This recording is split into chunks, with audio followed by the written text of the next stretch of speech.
Mga kapuso, atong makahinabi karon sa At Home with GMA Regional TV, ang anak sa usa ka OFW nga taga Davao City, si Rowelyn Rizaldo. Ma'am Rowelyn, mayong buntag ug welcome sa At Home with GMA Regional TV. Mayong buntag, Sir Argel.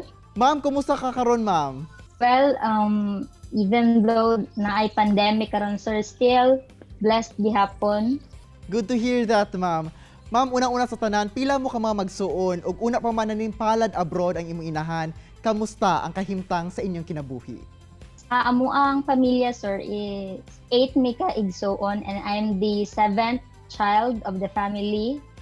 So, before si mama nag-abroad, there is really ka ng financial crisis sa family. So, isa na siya sa reason nga nung gusto ni mama na mag-abroad siya, syempre to help the family. So, after namatay si papa is, sir, isa to sa reasons. Ma'am, kanusa og asa nag-abroad imong mama og sa karon, kumusta iyang kahimtang? Last 2016, sir, nag-start siya sa iyang work abroad and na siya sa Riyadh, Saudi Arabia as a domestic helper, sir. Ma'am, isip usa ka anak, unsa nimo pag-adjust including si imong mga igsuon nga walay ginikanan nga naga-look after sa inyo personally ato nga time labi na ang gibati ninyo nga kaminaw kaniya. Gidawat na naman siya na part na gid na siya and we remind ourselves lang jud na ang tanan nga gibuhat ni mama, tanan niyang efforts is para lang jud sa amoa. So para mawala ang kamingaw, we invested in prayers also because we know na that is the best thing na mabuhat namo because layo mi sa amo ang mama. So among ginabuhat is magtinabangay para malesen ang kamingaw, sir, sa amo ang mama. Ma'am, unsa ang challenges nga wala imong inahan sa inyo sa panahong kinahanglan nimo o ninyo sila si imong maigsuon?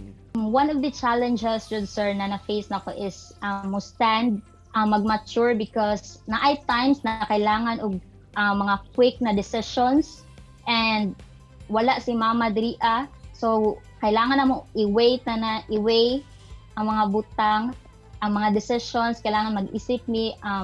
It helps us to become mature persons na wala among mama diri magtinabangay mi para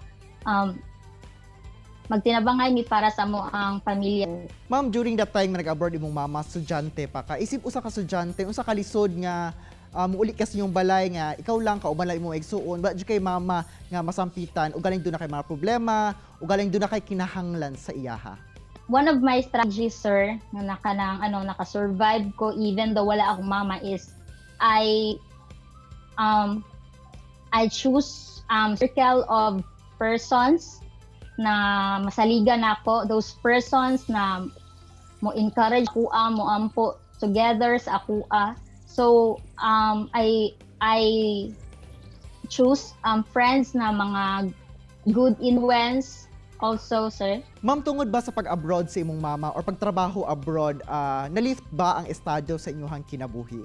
So because sa pag-abroad ni mama, sir, there na ay mga times na ma-provide ang among need, especially sa pag-eskwela, and isa jud sa reason nga nung nakahuman is because na nakabaho si mama sa abroad.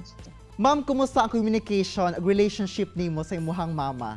Ang communication jud is isa na sa challenge na ma-face mo as anak sa OFW, but if na ay chance na makakommunicate mi kay mama because li pod all the time free siya dito if na chance na makakommunicate mi kay mama, we really grab the opportunity na makakustahay para ma-lessen pod ang mga kabalak, sir. Ma'am, luyo ni ana nga wala imong mama sa imong kiliran during your college years, nag-excel ka ug nakagraduate pa gayud isip cum laude sa Bachelor in Secondary Education. Kinsa ang imong inspiration sa imong pagpaningkamot? Ako ang inspiration gid, sir, is ang family, especially si mama, because I know nga grabe ang effort ni mama abroad, dili ihang trabaho. So I always remind myself na maningkamot. Ma'am, karong teacher na ka, doon na ba mo'y plano nga papaulion na inyong mama o unsa po'y plano nimo aron matabangan pod ang imuhang mga igsuon? Karon, sir, natural na ko, isa jud akong desires is makauli si mama sa Pilipinas. Gusto ko diyan na lang siya magstay and ginabuhat nako karon nga trabaho nako, gusto ko makataba sa amo ang family. Ma'am, unsa imong mensahe sa tanang mga anak nga abroad pod ang ilahang mga ginikanan? Don't waste the chance, the opportunity na makaeskwela. As long as naay opportunity na makaeskwela, please invest in education jud, because dili magmahay in the end. Ang efforts ang parents, ang kahago nito is at least man lang matabangan nato sila through sa ato ang pagpaningkamot sa pag-eskwela. Daghang kayong salamat, Ma'am Rowelyn, ug padayon sa pagkabot sa imong pangandoy, ingon man sa imong ginikanan, partikular sa imong mama. O God bless you and your family. Thank you, sir.